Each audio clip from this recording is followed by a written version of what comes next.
भारत जय संविधान में गौतम रत्ना बहुजन दस्तक एंड कॉन्स्टिट्यूशन चैनल से डॉक्टर जेके गौतम साहब हमारे स्टूडियो में हैं, हमारे आज के गेस्ट। और बहुजनों की आवाज़ हैं, महिलाओं की आवाज़ हैं, वंचितों की आवाज़ हैं।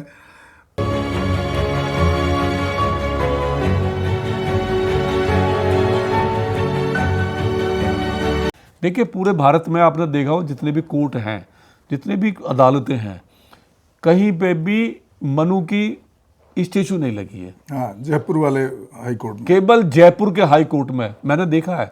मैं गया था जयपुर, मैंने उस मूर्ति को देखा है। यानी वहाँ पे एक क्या आइडियोलॉजी है कि किसी भी सरकार, चाहे कांग्रेस की आई, जमाने से चल रही थी कांग्रेस की सरकार, नहीं उसको हटाया जाना चाहिए था। हटाया जाना चाहिए था। किसने रोका कांग्रेस को? मैं बार बार कह रहा हूँ, कांग्रेस क्यों? कांग्रेस को किसने एक रोका? तो हमारे महाराष्ट्र से आकर के एक अपने बहुजन समाज की महिला ने उस पर मूर्ति पर अटैक किया, बिल्कुल किया। और बीजेपी की सरकार, और उसको जेल भेजा गया। जब 40-50 साल वहां कांग्रेस की सरकार थी तो क्या कांग्रेस की मजबूरी थी? क्या कांग्रेस संविधान को कभी नहीं माना? जो आज राहुल गांधी संविधान को सर पे लेके चलता है, ये उससे सवाल नहीं करना चाहिए? या जो हमारे जो सो कॉल आजकल इंटेलेक्चुअल है, जो डीयू में बैठे हुए हैं, नहीं, और जो चाटुकारिता कर रहे हैं, जो उसकी लैट्रिन भी चाटने को तैयार है, अगर वो थूक भी देना राहुल गांधी तो कुछ चमचे ऐसे हो गए हैं, उसको चाट लेंगे फौरन ही, और चाट के बड़ा मजा आएगा उनको। मेरे कठोर शब्द हैं, क्योंकि वो गुलामीगिरी कर रहे हैं, अगर वो मुंह नहीं खोलेंगे, अगर राहुल गांधी, अगर वहाँ 40 साल सरकार रहती है, 40 साल 50 साल वहाँ बीजेपी कांग्रेस की सरकार रहती है देश में, और उसके बावजूद भी मनु की मूर्ति जयपुर के हाई कोर्ट में लगी हुई है, तो उसके जिम्मेदार राहुल गांधी है, सोनिया गांधी है, प्रियंका गांधी है, और वो लोग हैं जो उसकी गुलामी कर रहे हैं आज, जो डिफेंस कर रहे हैं उसे, कांग्रेस को। अच्छा डॉक्टर साहब, एक बात और बताइए कि गाए बजाए इस तरह की घटनाएं जब से भाजपा और आरएसएस कथित सरकार आई है, बात आप बिल्कुल ठीक करें कि कांग्रेस चाहती तो इसको खत्म कर सकती थी, लेकिन अगर हम घटनाओं में बढ़ोतरी देखें और मानसिकता देखें ग्रामीण लेवल पे, तो ये संघी सरकार के बाद बहुत ज़्यादा रेशियो इसका बढ़ा है। और गाए बजाए हर तीसरे दिन आप देख लो, तो आखिर जो हमारे समाज के जो एक्टिविस्ट हैं, एडवोकेट्स हैं, वो सोशल मीडिया पर भी आप इंटरव्यू लेंगे किसी एडवोकेट का, अपने बहुजन समाज के का, एडवोकेट तो बहुत अच्छे से बोले, लेकिन फिजिकली जो हम काम करने की कोशिश करते हैं हमारा आप जैसे लोग, मैं सबको नहीं कह रहा हूं, लेकिन वो सिर्फ बोलते हैं, भाषण देते हैं, नेता बनना चाहते हैं, वो हार्डकोर काम क्यों नहीं करते? इस पे सवाल उन पे भी तो है ना।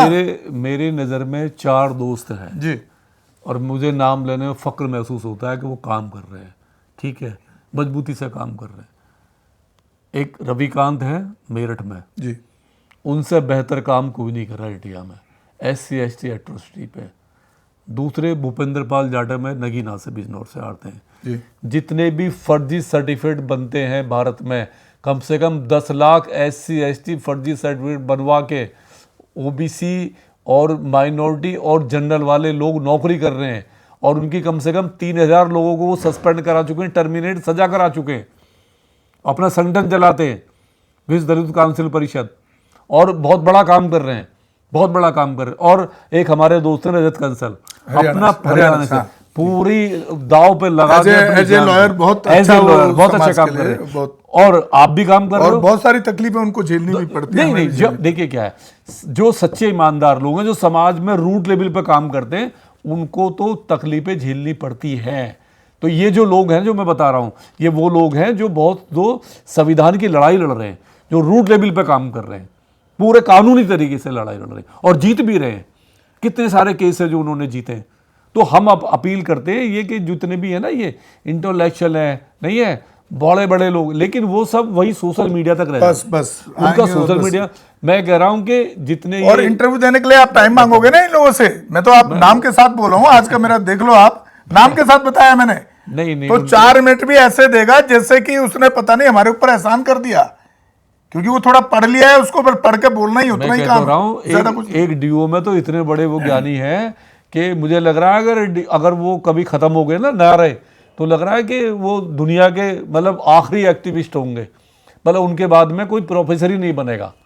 जिस तरीके से उनकी लैंग्वेज है ना, मैं देख रहा हूँ जिस तरीके से दलितों के प्रति मेनली जाटव से जितनी नफरत कर रहे हैं और बहुजनों से नफरत कर रहे हैं और जो बहन जी के फॉलोवर है उनसे बड़ी नफरत कर रहे हैं वो, तो मतलब उस तरीके से लग रहा है कि वो आखिरी वो हैं, आखिरी चिराग है वो अल्लाह दीन के, उसके बाद में अल्लाह दीन का बंद ही हो जाएगा।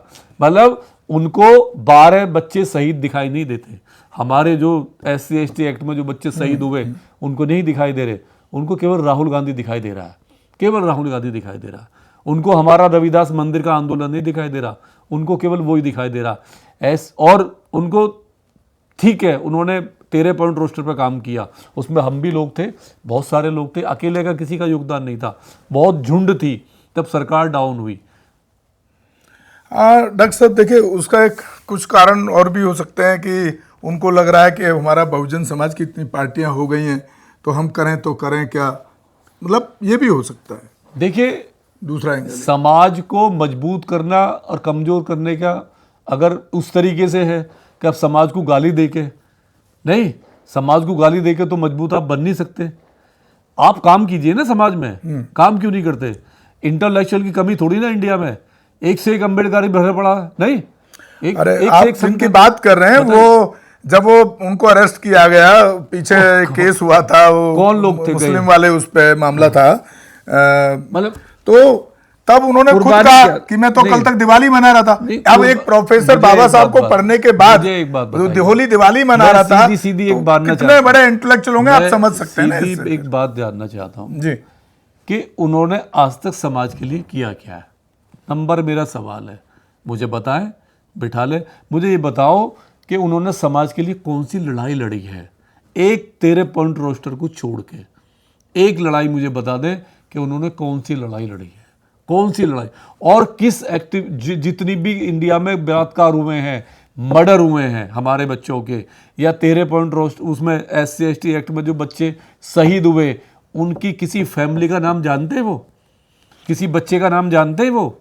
हाँ, जब वो वहाँ पे वो बन जाता है स्थल, जब सराय में जब वो बन के खड़ा हो जाता है और मेरे जैसे लोग वहाँ डोनेशन दे के उसको स्तंभ को खड़ा करते हैं वहाँ पे, उनकी याद में, उन 13 बच्चों की याद में जो स्तंभ बनता है वहाँ पे, ठीक है, तो जब वहाँ जाके वहाँ पे अवार्ड लेने जाते हैं वो लोग, माला फोटो खिंचवाने जाते हैं। गौतम साहब, इस चर्चा को यहीं खत्म करते हैं, क्योंकि अभी आप देख रहे हैं हम लाइव भी हैं, अभी फेसबुक पर भी हैं और इंस्टाग्राम पर भी हैं, और रात के 10:30 बज रहे हैं और उसके बाद एडिट भी करना होता है। तो साथियों, अगर जो फेसबुक पर देख रहे हैं वो हमारे इस पूरे एपिसोड को बहुजन दस्तक एंड कॉन्स्टिट्यूशन दोनों चैनल पर भी देख सकते हैं।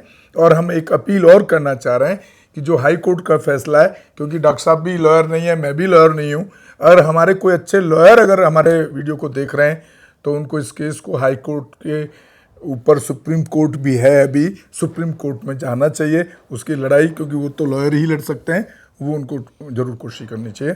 इसी के साथ और आप हमारे channel Bahujan Dastak and constitution को ज़्यादा से ज़्यादा शेयर करें, सब्सक्राइब करें, देखें, ताकि हम इस तरह के मुद्दों को आप तक पहुंचा सकें और इस गूंगी बहरी सरकार के कानों तक पहुंचा सकें, इसको सोए हुए कुंभकर्ण, जो कुंभकर्ण कहा जाता है, वे इसको जगा सकें।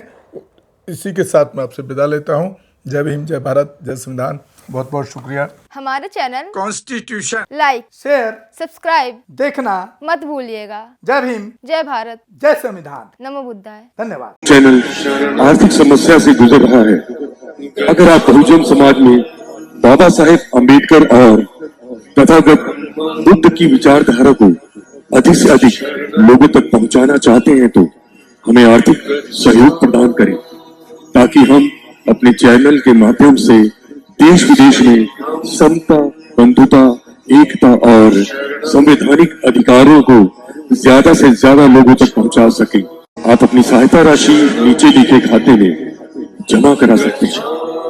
खाता धारक गौतम रत्न, खाता संख्या 3169576865 IFSC कोड SBIN 0060336, बैंक भारतीय स्टेट बैंक।